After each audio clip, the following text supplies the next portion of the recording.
আসসালামু আলাইকুম সুপ্রিয় দর্শক, কেমন আছেন আপনারা সবাই? আলহামদুলিল্লাহ, আমি আপনাদের দোয়ায় আল্লাহর রহমতে অনেক ভালো আছি। তো বরাবরের মতো আবারও চলে আসলাম নতুন একটি ইউনিক রেসিপি আপনাদের সাথে শেয়ার করার জন্য। আজকের রেসিপি হচ্ছে আমার কাঁচা আমের লাড্ডু। আশা করি আজকের ভিডিওটি আপনাদের সবারই ভালো লাগবে।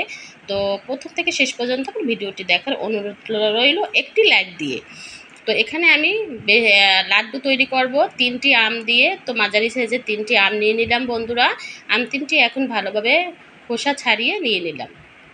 তো আমি খোসা ছাড়িয়ে দেখেন আম 3টি আপনারা খোসা ছাড়িয়ে বটি দিয়েও নিতে পারেন, ছুরি দিয়েও নিতে পারেন। তো আমি খোসা ছাড়িয়ে ভালোভাবে নিয়ে নিচ্ছি। আর এখন আমি এটা একটা গ্রেটার দিয়ে ভালোভাবে গ্রেট করে নেব। তো দেখেন আমি একটা আম ভালোভাবে একটা গ্রেটার দিয়ে ভালোভাবে গ্রেট করে নিচ্ছি বন্ধুরা। আর এখানে কাঁচা আমের লাড্ডুটা কিন্তু খেতে অসাধারণ হয়েছিল আজকে। অবশ্যই যারা কাঁচা আমের লাড্ডু বাসায় ট্রাই করেননি এখনও ট্রাই করেন, যেহেতু কাঁচা আম শেষ হয়ে গেছে বন্ধুরা। শেষ পর্যায়ে বলতে শেষ হয়ে গেছে। তো এই তো আমার গ্রেটার দিয়ে সব আমগুলো গ্রেট করা হয়ে গেল। এখন আমি একটা অন্য বাটিতে নিয়ে নিলাম। আর এখানে আমি 1 চামচ পরিমাণ লবণ দিয়ে দিলাম। যেহেতু লবণটা দিয়ে ভালোভাবে মাখিয়ে আমি যদি 30 মিনিটের মতো রেখে দিই তাহলে টক ভাবটা বের হয়ে যাবে এই আম দিয়ে।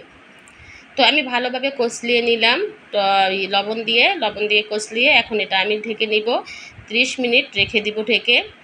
আর এই 30 মিনিট রাখার পরে কিন্তু এই আম দিয়ে অনেক পানি বের হবে আর মিষ্টি টকটাও বের হয়ে যাবে আম থেকে। তো 30 মিনিট পরে আবার চলে আসলাম, আপনাদের সাথে শেয়ার করি। দেখেন কতটা পানি বের হয়েছে আম দিয়ে। আর এই আমের পানিটা আমি এখন ধুয়ে আমটা পরিষ্কার করে নিব, তার সাথে টক ভাবটা বের হয়ে যাবে। দেখেন আমি পানি দিয়ে ভালোভাবে এখন আম যে গ্রেট করা আম ভালোভাবে এখন আমি ছেঁকনি দিয়ে ভালোভাবে ছেঁকে নেব।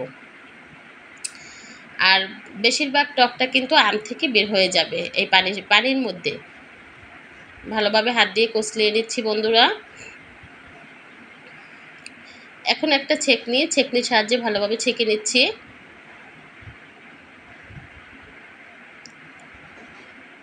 ভালোভাবে হাত দিয়ে ছেঁকনির মধ্যে আমগুলো উঠিয়ে নিচ্ছি। আপনারা তো আম দিয়ে অনেক কিছুই তৈরি করতেছেন বন্ধুরা। আমিও কিন্তু আম দিয়ে মোটামুটি আচার তৈরি করেছি, তারপরে আমসত্ত্ব তৈরি করেছি। এখন আমের লাড্ডুটা তৈরি করব আজকে, সেটাও আজকে আমি আপনাদের সাথে শেয়ার করলাম। তো এখন একটা কাপড় নিয়ে নিলাম। কাপড় নিয়ে ভালোভাবে এটা পানিটা কাপড়ের মাঝখানে আমি আমগুলো দিয়ে এখন ভালোভাবে হাত দিয়ে চেপে পানিটা বের করে ফেলে দিব। মানে আমার আমে কোনো পানি থাকা যাবে না লাড্ডু তৈরি করতে হলে।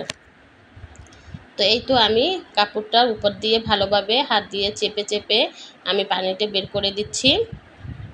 দেখেন কতটা পানি বের হয়ে গেছে। এখন আমের লাড্ডু তৈরি করার জন্য পারফেক্ট আম রেডি হয়ে গেল আমার। তো এই দেখেন আমি এখন পানিতে ফেলে দিলাম আর কাপড়ের মধ্যে থেকে আমগুলো বের করে নিলাম। একদম ঝুড়ো হয়ে গেছে আমার আমগুলো, রেডি হয়ে গেল। এখন সরাসরি আমি এখন চুলায় চলে যাব রান্না করার জন্য। তো প্যান বসিয়ে দিলাম আর এখানে আমি স্পেশাল মশলা তৈরি করে নেব। প্রথমে আমি 1 চামচ পরিমাণ পাঁচফোড়ন দিয়ে দিলাম প্যানে। তারপরে এখানে ধনিয়া দিয়ে দিলাম 1/2 চামচ পরিমাণ। আর এখানে আমি জিরে দিয়ে দিলাম 1/2 চামচ পরিমাণ। দেখেন মৌরি দিয়ে দিলাম 1/2 চামচ পরিমাণ, মিষ্টি জিরা যেটাকে বলে। আর এক পিস ঝাল দিয়ে দিলাম, একটা শুকনো মরিচ দিয়ে দিলাম। এখন ভালোভাবে এটা 1 মিনিটের মতো ভালোভাবে টেলে নিব। আর এটা থেকেই আমার স্পেশাল একটা মশলা তৈরি হবে।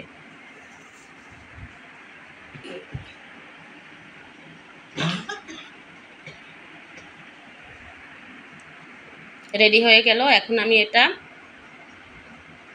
ব্লেন্ডারের সাহায্যে ভালোভাবে মশলা তৈরি করে নেব। দেখেন আমার রেডি হয়ে গেল মশলা। এই মশলাটা দিলে কিন্তু আমের লাড্ডু অসাধারণ একটা স্মেল বের হয় এবং খেতে কিন্তু অনেক লোভনীয় হয়। তো এখানে আমি চিনি দিয়ে দিলাম বড় চামচের 2 চামচ পরিমাণ চিনি দিয়ে এখন একটু ক্যারামেল তৈরি করব আমি এই চিনি দিয়ে, কালারটা সুন্দর হওয়ার জন্য বন্ধুরা।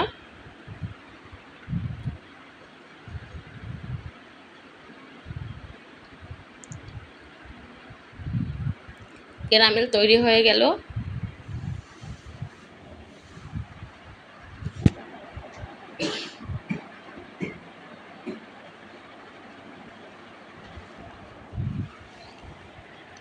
আমগুলো দিয়ে দিলাম সব, দিয়ে ভালোভাবে এখন এই চিনির ক্যারামেলের মধ্যে ভালোভাবে নাড়িয়ে চেড়ে নিচ্ছি।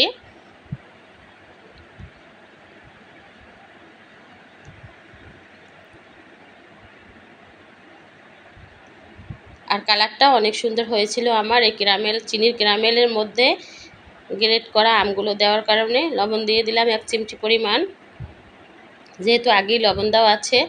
আর এখানে আমি স্পেশাল মশলা দিয়ে দিলাম 2 চামচ পরিমাণ,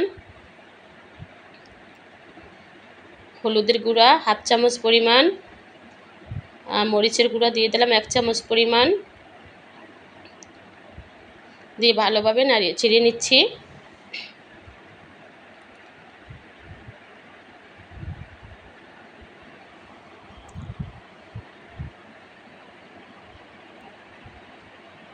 দেখেন কালারটা কতটা সুন্দর চলে আসছে। যেহেতু আমের লাড্ডু তৈরি করব, শাহী লাড্ডু,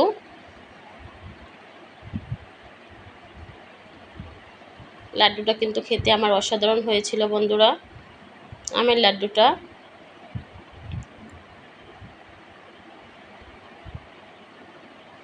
আমি নাড়িয়ে চাড়িয়ে নেব আরও। এখানে আমি কাঠবাদাম আর কাজু বাদাম ভালোভাবে কেটে কেটে দিয়ে দিচ্ছি বন্ধুরা।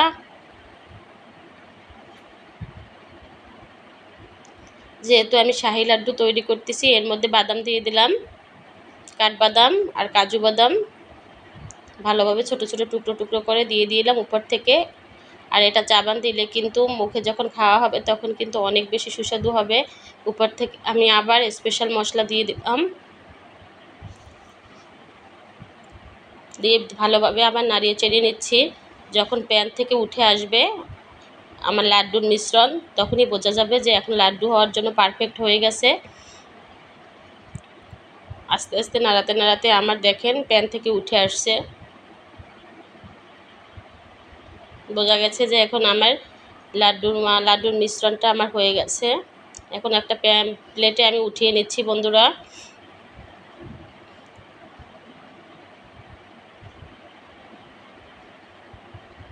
কালারটা কতটা সুন্দর আসছে দেখেন। প্লিজ প্লিজ বন্ধুরা, যারা আমাকে সাবস্ক্রাইব করেছেন আর আমাকে সুন্দর সুন্দর কমেন্ট করেন তাদেরকে অসংখ্য ধন্যবাদ। আর যারা এখনই আমাকে সাপোর্ট করেন নাই, আজকের ভিডিওটি দেখে একটি সাবস্ক্রাইব করে আমার পাশে থেকে যান, লাইক কমেন্ট এবং শেয়ার করে দিবেন আজকের ভিডিওটি, প্লিজ প্লিজ বন্ধুরা। আর ভিডিওটি দেখার শুরুতেই কিন্তু লাইক দিয়ে ভিডিওটি দেখবেন। আপনাদের একটি লাইক আমাকে অনেক দূর এগিয়ে নিয়ে যেতে সাহায্য করে। তো আপনাদের জন্যই কিন্তু রেসিপি তৈরি করি। আপনারা যদি না দেখেন তাহলে কি ভালো লাগে বলেন? অবশ্যই অবশ্যই কিন্তু আমার ভিডিওটি দেখবেন এবং সাবস্ক্রাইব করে আমার পাশে থেকে যাবেন। তো আমি হাতে তেল মাখিয়ে নিলাম, মাখিয়ে আমি লাড্ডুগুলো ঠান্ডা হওয়ার পর মিশ্রণ ভালো লাড্ডু তৈরি করে নিচ্ছি বন্ধুরা।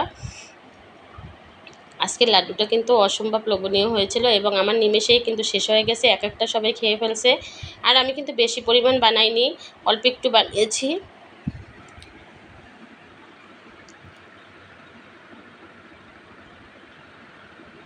প্রত্যেকটা লাড্ডু আমি এভাবে তৈরি করব। তো রেডি হয়ে গেল আমার কাঁচা আমের লাড্ডু। দেখেন রেডি হয়ে গেল। তো যারা যারা তৈরি করে নিন কাঁচা আমের লাড্ডু, তাড়াতাড়ি তৈরি করে নিন, কাঁচা আম শেষ হয়ে গেছে কিন্তু।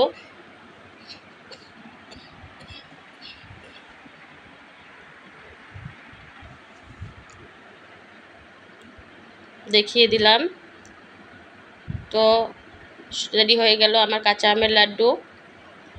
তো সবাই ভালো থাকবেন, আজ এ পর্যন্তই, শুভকামনায়, আল্লাহ হাফেজ।